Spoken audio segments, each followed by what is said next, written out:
अभी भी मुझे अपनी माँ की आवाज़ आती है मेरे कानों में। शाम हो गई घर लौट के जाए।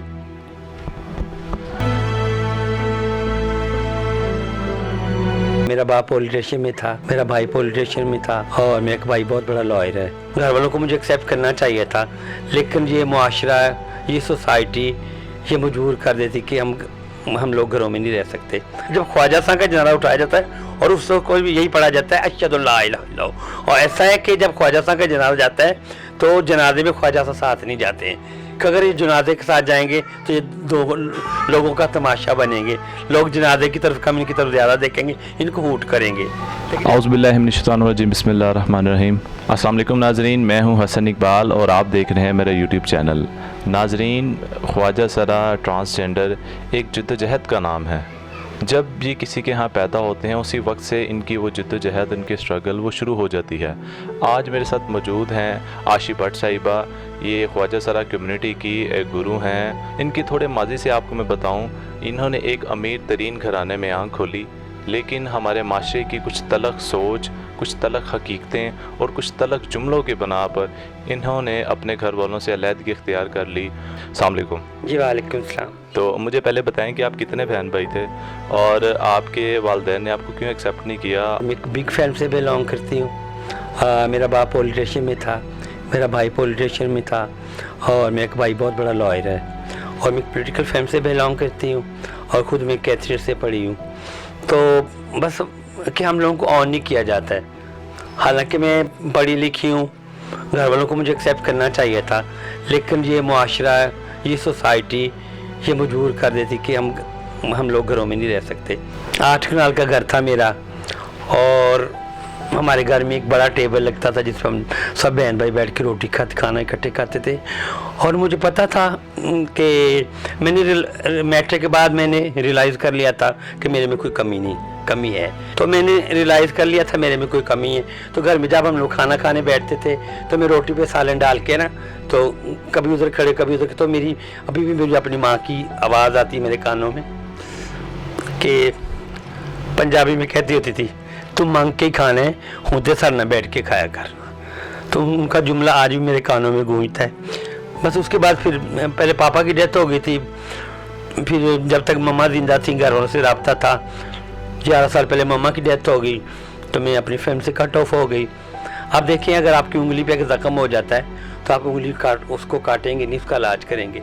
फैमिलियों को भी यही चाहिए कि अगर कोई आप घर में एक अबनॉर्मल बच्चा भी तो पैदा हो जाए, आप उसको भी रखते हैं घर में, लूला लंगड़ा काना बच्चा, उसको भी आप लोग एक्सेप्ट करते हैं, लेकिन ख्वाजा साहब को क्यों एक्सेप्ट नहीं करते? मैट्रिक के बाद और मैट्रिक से पहले रवैयों में किस तरह जो है दोनों में मुख्तलिफ रवैयों में मुख्तलिफ इख्तलाफ है? हाँ, मैट्रिक से पहले तो वही रवैया था जो बहन भाइयों को आपस में होता है। मुझे पता ही नहीं था कि मैं क्या हूँ, लड़का हूँ लड़की हूँ या मैं क्या हूँ। लेकिन जब मैंने रियलाइज़ किया, जब लोगों को पता चला, घर वालों को भी, अम्मा को तो पता था लेकिन बहन भाइयों को नहीं पता था, लेकिन जब पता चला तो फिर ज़ाहिर है फिर मुझे फैमिली से किक आउट होना पड़ा। लेकिन फैमिलियाँ घरों से नहीं निकालती हैं, ये हमारा मुआशरा, ये सोसाइटी जो लोग जीने नहीं देते। कोई बहन भाई बाज़ार में जाएगा, बहनें तो खैर बर्दाश्त कर लेती हैं और भाई का कोई दोस्त उसको मजाक करेगा, ये ख्वाजा सरा।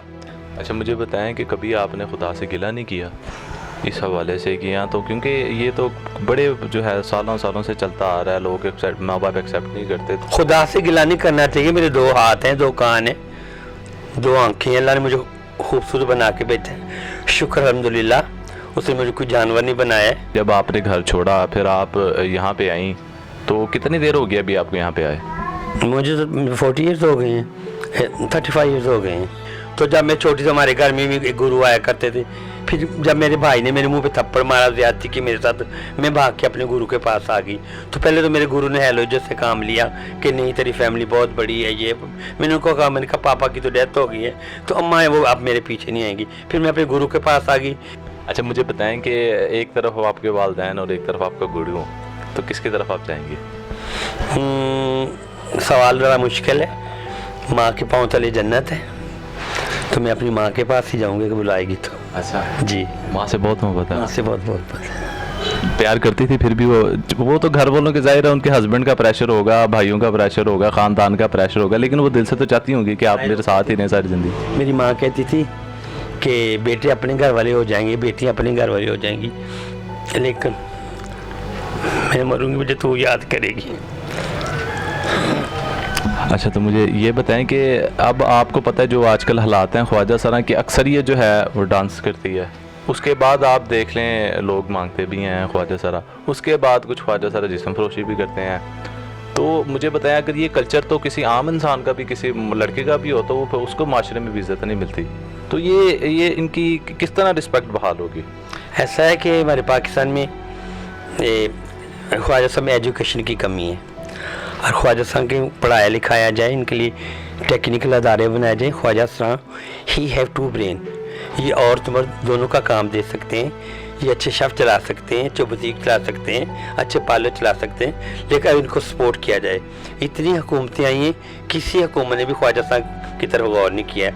आपको पता है, मुझे अक्सर ये सवाल करते हैं जी पाकिस्तान में ख्वाजा साहब की कितनी आबादी है, और जहाँ तक मेरा ख्याल मैक्सिमम पाकिस्तान में कोई 10-15 लाख ख्वाजा होंगे। कुछ ख्वाजा ऐसे हैं जो हमारी तरह सर पे दुपट्टा लेते हैं, जैसे मैं बाई बर्थ हूँ। पूरी जवानी में थी जब आप डांस वगैरह करती थी, तो तब तो जो है बड़ा कल्चर था, बड़े बड़े लोग आते थे, रक्स की महफिलें सजती थी, लोग जो है आते थे, एंजॉय करते थे। तो अब तो वो रहा भी नहीं दौर। तो मुझे आप बताएं कि जो है अब के दौर में और पहले के दौर में कौन कौन से बड़े लोग आते थे, और अब तो बिल्कुल बंद ही हो गया हुआ है। हमारे मुल्क की हर बड़ी हीरोइन, हर बड़ी सिंगर यहीं से गई है।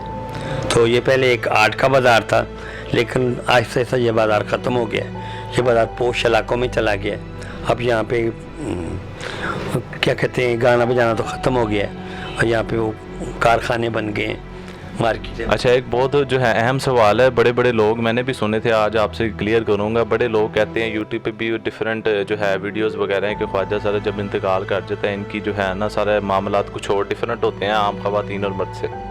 इनको किसी और तरीके से किया जाता है, दफन किया जाता है, कफन दिया जाता है, बड़ी क्या रही है आपको पता ही होगा। तो वो ज़रा दूर करें, ये क्या मामला? पता ऐसा है कि हम भी कलमा गो हैं, उसी नबी की उम्मत है जिसकी आपको उम्मत है। ला इलाहा इल्लल्लाह मुहम्मद रसूलुल्लाह पढ़ते हैं।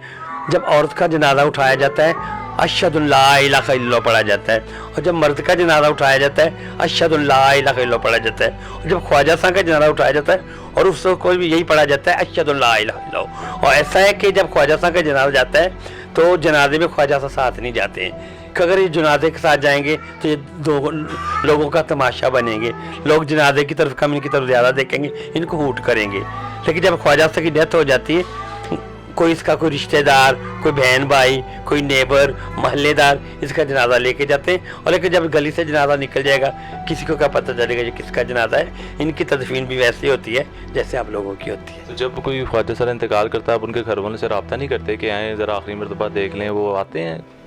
हाँ, ऐसा है कि बातें बहुत हैं, आपके पास वक्त कम है। जो मिडिल क्लास फैमिली हैं वो तो इनको सिर्फ क्या कहते हैं, पैसे लेने के लिए एक्सेप्ट ही कर लेती, पैसे ले लेते हैं इनसे, लेकिन अपने घरों में रखना पसंद नहीं करते।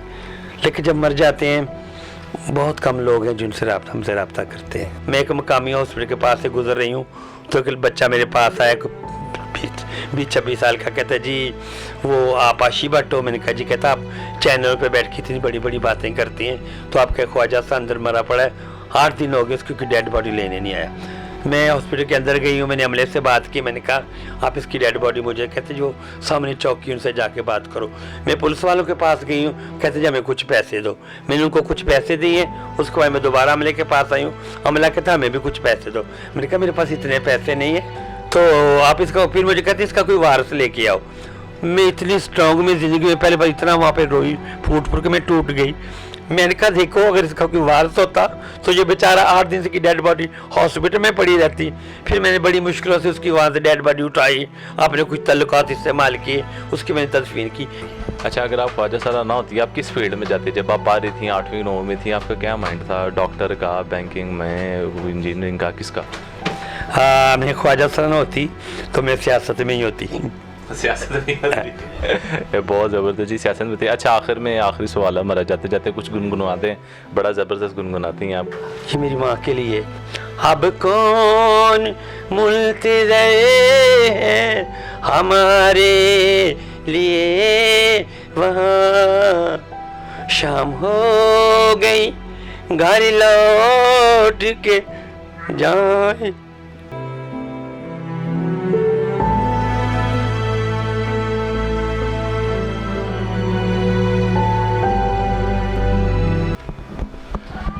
नाजरीन, तमाम तर आपने गुफ्तगू सुनी इनकी ज़ाती ज़िंदगी के हवाले से भी, वो भी हमने जानने की कोशिश की, और बड़ी ही जो सवालात जो लोगों के जहनों में थे उनसे भी आपका तमाम का पर्दा हटाया। उम्मीद करते हैं कि आपको ये वीडियो पसंद आई होगी, और इसके साथ ही अगले प्रोग्राम के लिए हमें इजाज़त दें।